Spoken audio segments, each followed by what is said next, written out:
Ahsoka was a Star Wars show on Disney Plus, and if Disney had any serious plans to allow Dave Filoni to turn its culmination into a theatrical release, well, I think they probably better start rethinking that. Now.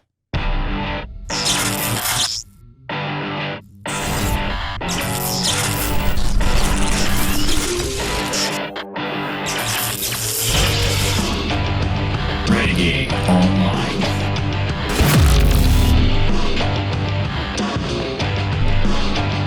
Well, folks, welcome back. Another great day here at Valiant Renegade. It's good to see everybody out there once again. And if you are like one of the many folks watching this video, not yet subscribed to this channel, please take a moment and turn that little red subscribe button to gray. Hit that like button, hit that notification bell, share this sucker out on the social medias, and of course, please do leave a comment before you head out the door today. But come on back at 6 p.m. Eastern this afternoon, Sunday, October 8th, for the live show. Dave Filoni's Star Wars show on Disney Plus. Ahsoka turned in what many have called a very flat performance, flat acting, flat writing, and quite frankly, a story arc that, well, didn't seem to arc. One of the main problems is that this show seemed to be a direct continuation of two previous shows that Dave Filoni had done, animated series, Clone Wars and Rebels. The audiences for those shows were a few million, and quite frankly didn't seem to be enough to draw people into this new Ahsoka series, especially when the show itself gave normies out there, people who hadn't watched those two animated series, any type of clue or indication what was going on, who these characters were, why you were supposed to care about Sabine, Hera, or even Ezra. Ahsoka was introduced previously in Mando Season 2, so she certainly had a boost on that. But the show itself, the Ahsoka show, seemed to gravitate more towards the other characters, especially with Sabine. So a lot of otherwise would-be Star Wars show fans for Disney Plus were probably left confused and wondering, who are these people? Why should I care?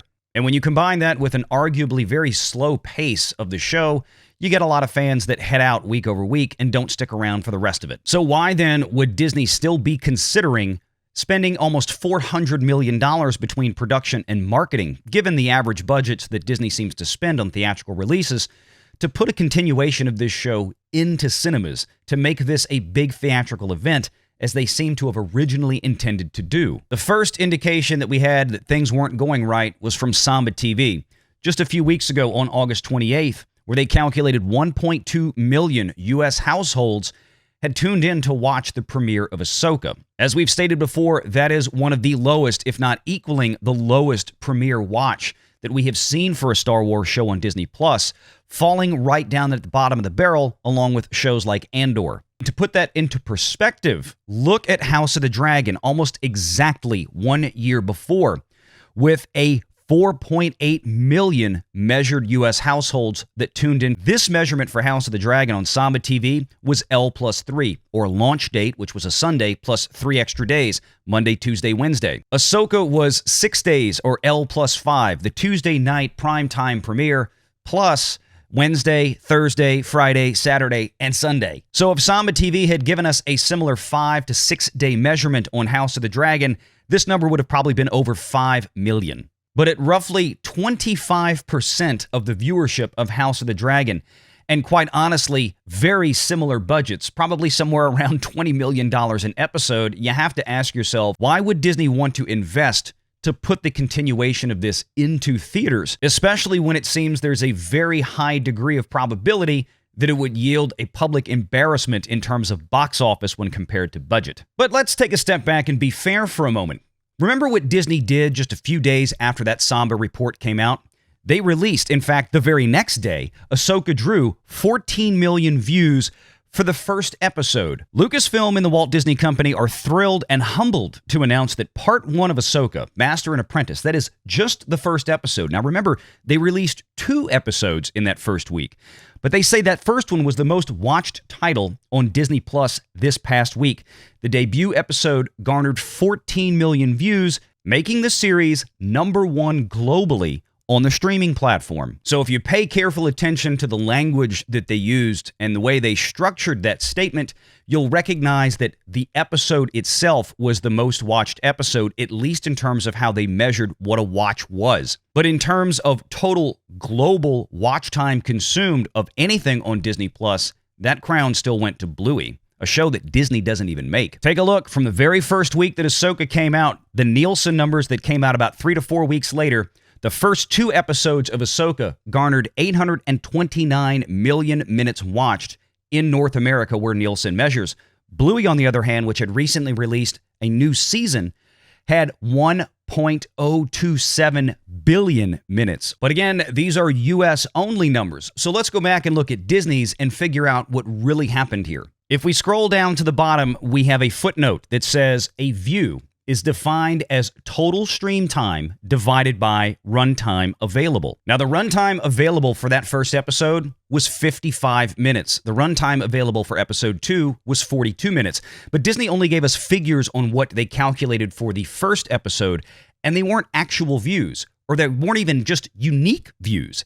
It was simply a measurement of how many minutes did they see consumed, and they divided it by 55. Makes you wonder why Disney wouldn't want to put out the actual numbers when they certainly have them. But using Disney's own math that they say on the Star Wars website, that's 14 million views times 55 minutes of available runtime for that first episode. That means that Disney, on a global level, measured 770 million minutes watched. Now again, they didn't stipulate what the deal was for the second episode that dropped concurrently with it, and I find that rather curious. Why? Because if it was just as good of a performer as the first episode, then surely they'd want to brag on the second episode as well.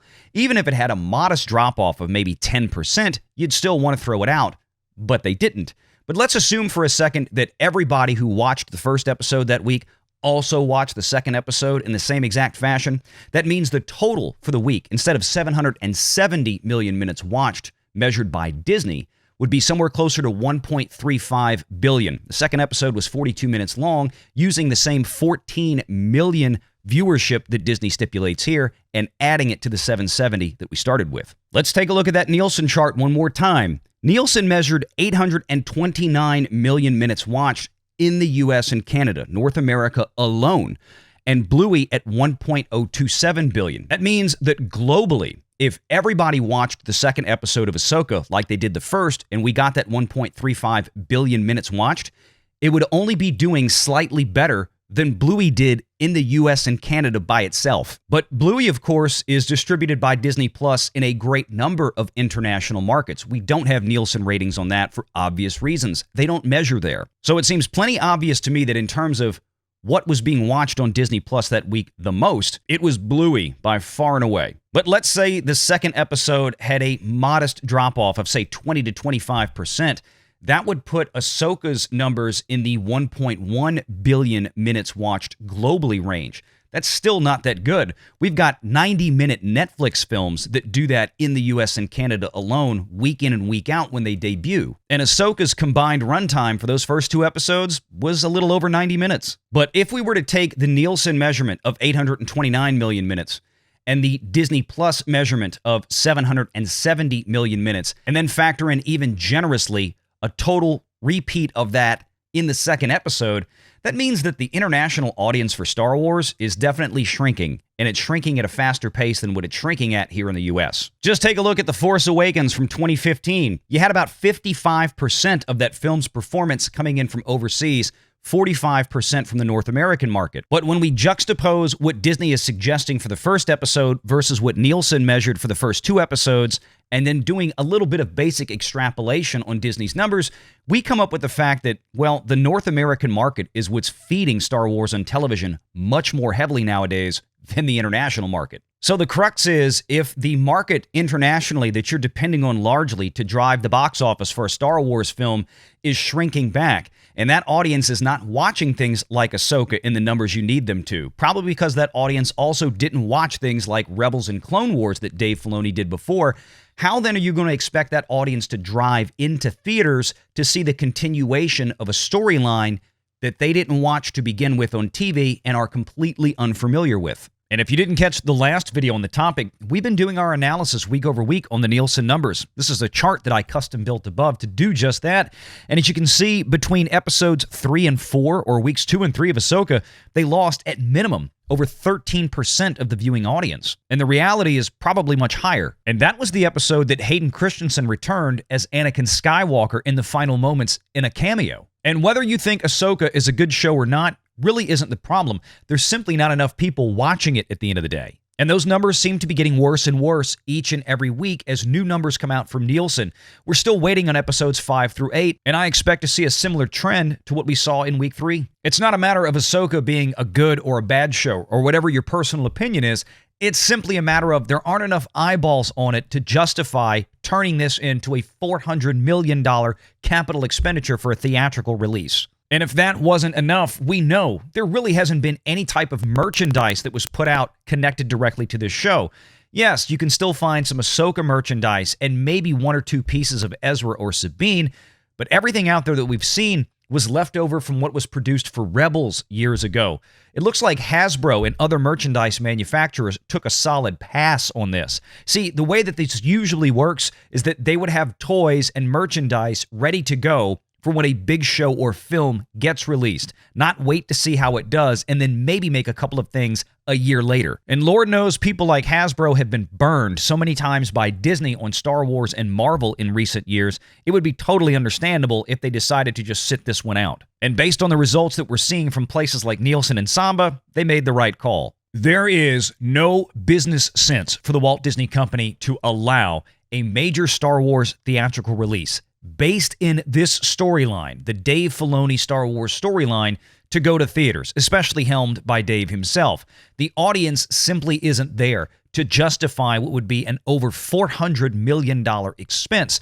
The global audience that would have to come in to cover those costs would be fairly enormous. You'd need to be getting close to $1 billion in global box office to do that. And with a story and characters that the vast majority of fans and Star Wars crowds out there in the globe are relatively unfamiliar with or completely unfamiliar with, this show did nothing to help that case. This show did not seem to move the needle. And Disney can ill afford another failure at the box office from any of their studios, but especially with Star Wars, given the financial condition that it's been in for the last several years. Star Wars seems to be serving a smaller and smaller audience, a more niche audience each and every show.